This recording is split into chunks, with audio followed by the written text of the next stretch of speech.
আসসালামু আলাইকুম। সর্বশেষ আপডেট আন্তর্জাতিক সংবাদে আপনাকে স্বাগত। শুরুতেই জানিয়ে দেব সংবাদ শিরোনাম, পরে বিস্তারিত। লেবাননের গভীরে ইহুদিবাদীদের বিমান হামলা, হিজবুল্লাহর ক্ষেপণাস্ত্রে ইসরায়েলের সামরিক ড্রোন কুপকাত। এরপরে জানিয়ে দেব ইউক্রেনকে সতর্ক করল রাশিয়া, ন্যাটোর সদস্য হলে পরিস্থিতি ভয়াবহ হবে, হুঁশিয়ারি পুতিনের। এদিকে গাজায় যুদ্ধ চলতে থাকলে মানবিক পরিস্থিতির আরও অবনতি হবে বললেন আব্দুল্লাহিয়ান। আরও থাকছে, আগামী সোমবারের মধ্যে গাজায় যুদ্ধবিরতি কার্যকর হতে পারে বলে জানিয়েছেন মার্কিন প্রেসিডেন্ট জো বাইডেন। এবং সর্বশেষ জানিয়ে দেব নামাজের সময় মসজিদে হামলা, বহু মুসল্লির প্রাণহানি। এতক্ষণ শুনছিলেন সংবাদ শিরোনাম, এবার বিস্তারিত।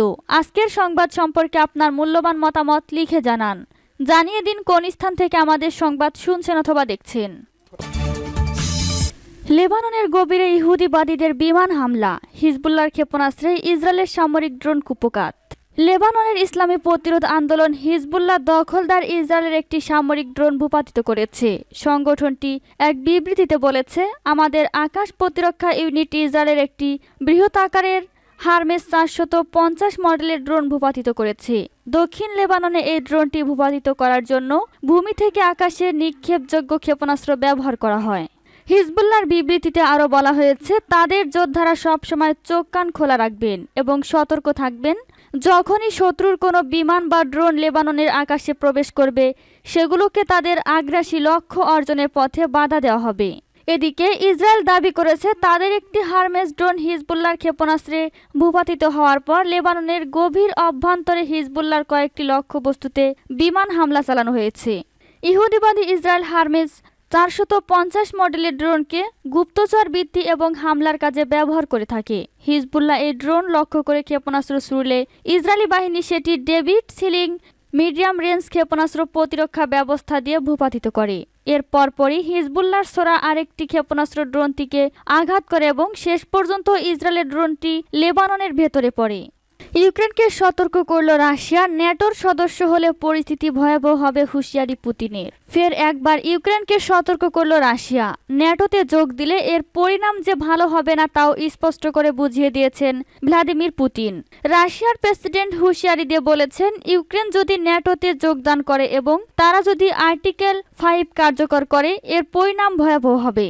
তাদের চোখের পলক ফেলারও সময় থাকবে না। পুতিন আশঙ্কা প্রকাশ করে বলেন, ইউক্রেন যদি ন্যাটোতে যোগ দেয় এবং ক্রিমিয়াকে সামরিক বাহিনীতে ফিরিয়ে আনার চেষ্টা করে, তাহলে এর অর্থ হচ্ছে ইউরোপীয় দেশগুলোকে স্বয়ংক্রিয়ভাবে রাশিয়ার সঙ্গে যুদ্ধে জড়িয়ে পড়বে। প্রসঙ্গত, ন্যাটোর অনুচ্ছেদ 5-এ বলা হয়েছে, যদি কোনো ন্যাটোভুক্ত দেশের উপর কেউ হামলা চালায়, তবে সমস্ত ন্যাটোভুক্ত দেশগুলো সেই দেশের পাশে দাঁড়াবে, এমনকি সেই দেশের হয়ে তারা পাল্টা হামলাও চালাবে। বিশ্লেষকদের মতে ন্যাটো ও রাশিয়ার তুলনা করা যায় না। রাশিয়াও বিশ্বের অন্যতম পরমাণু শক্তিধর দেশ, তাছাড়াও সামরিক অস্ত্রের দিক দিয়ে এগিয়ে, ফলে ক্ষমতার দিক দিয়ে অনেককেই ছাড়িয়ে যাবে রাশিয়া। কেউ বিজয়ী হবে না, কিন্তু কেউ যুদ্ধে জড়িয়ে পড়লে পরিস্থিতি ভয়াবহ হবে। গাজায় যুদ্ধ চলতে থাকলে মানবিক পরিস্থিতির আরও অবনতি হবে বলে হুঁশিয়ারি দিয়েছেন আব্দুল্লাহিয়ান। ইরানের পররাষ্ট্রমন্ত্রী বলেছেন, ইসরায়েলের গণহত্যাকারী শাসক গোষ্ঠী গাজা উপত্যকায় যুদ্ধ অব্যাহত রাখলে এ অঞ্চলে মানবিক পরিস্থিতির ভয়াবহ রকমের অবনতি ঘটবে। ইরানের পররাষ্ট্র মন্ত্রণালয় জানিয়েছে, পররাষ্ট্রমন্ত্রী হুসেইন আমির আব্দুল্লাহিয়ান জেনেভায় আন্তর্জাতিক রেড ক্রসের প্রধান মিরিয়ানা ইসপোলিয়ারিকের সঙ্গে এক বৈঠকে মন্তব্য করেছেন।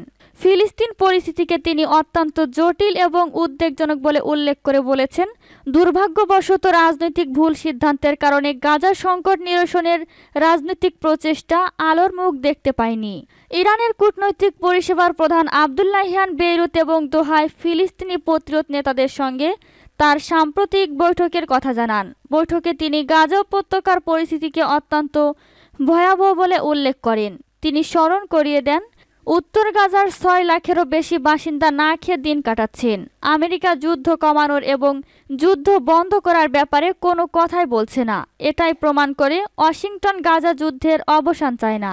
ইরানের পররাষ্ট্রমন্ত্রী আরও বলেন, গাজা যুদ্ধ বন্ধে ইরানের প্রচেষ্টা অব্যাহত থাকবে। সেখানে মানবিক সাহায্য ও ত্রাণ পৌঁছানোর সকল চেষ্টাও চালিয়ে যাবে ইরান। ইসপোলিয়ারিক গাজা যুদ্ধ বন্ধে ইরানের সকল প্রচেষ্টা প্রশংসা করেন। সেই সঙ্গে তিনি গাজায় মানবিক বিপর্যয়ের গভীর উদ্বেগ প্রকাশ করেন। আগামী সোমবারের মধ্যে গাজায় যুদ্ধবিরতি কার্যকর হতে পারে বললেন জো বাইডেন। আগামী সোমবারের মধ্যে গাজায় অস্ত্রবিরতি কার্যকর হতে পারে এমনটি জানিয়েছেন মার্কিন প্রেসিডেন্ট জো বাইডেন। সোমবার ২৬শে ফেব্রুয়ারি তিনি তথ্য জানান বলে রয়টার্স, CNN, আল জাজিরা সহ বিভিন্ন গণমাধ্যমের খবরে বলা হয়েছে অস্ত্রবিরতি ও জিম্মি মুক্তি ইস্যুতে ইসরায়েল ও হামাসের সাথে কার্যকর আলোচনা চলছে। সম্ভাবনা আছে শীঘ্রই ঐক্যমতে পৌঁছাতে পারে উভয় পক্ষ। এই ইস্যুতে এরই মধ্যে কয়েক দফায় বৈঠক করেছে মিশর, কাতার, ইসরায়েল, যুক্তরাষ্ট্র এবং হামাসের প্রতিনিধিরা। শনিবার প্যারিসে, রোববার দোহায় বৈঠকের পর এবার কথা রয়েছে কায়রোতে আলোচনায় বসার। তবে অস্ত্রবিরতির আলোচনার মধ্যেও গাজায় অব্যাহত রয়েছে ইসরায়েলি আগ্রাসন। সোমবারও রাফায় ভয়াবহ তাণ্ডব চালিয়েছে নেতানিয়াহু বাহিনী। প্রায় ৫ মাস ধরে চলা আগ্রাসনে প্রাণ গেছে প্রায় ৩০,০০০ ফিলিস্তিনির। প্রেসিডেন্ট জো বাইডেন বলেন, আশা করছি সপ্তাহের মধ্যে গাজায় যুদ্ধবিরতি কার্যকর সম্ভব হবে। জাতীয় নিরাপত্তা উপদেষ্টার কাছ থেকে তথ্য পেয়েছি, অস্ত্রবিরতির খুব কাছাকাছি আছি আমরা, তবে এখনও কিছু কাজ বাকি আছে। আগামী সোমবারের মধ্যে সেটি কার্যকর হতে পারে বলে আমি আশাবাদী।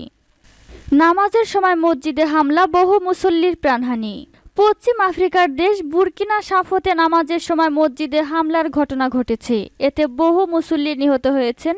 স্থানীয় গণমাধ্যমের প্রতিবেদন থেকে জানা গেছে, মুসল্লিরা ফজরের নামাজ পড়তে মসজিদে উপস্থিত হলে এই হামলার ঘটনা ঘটে।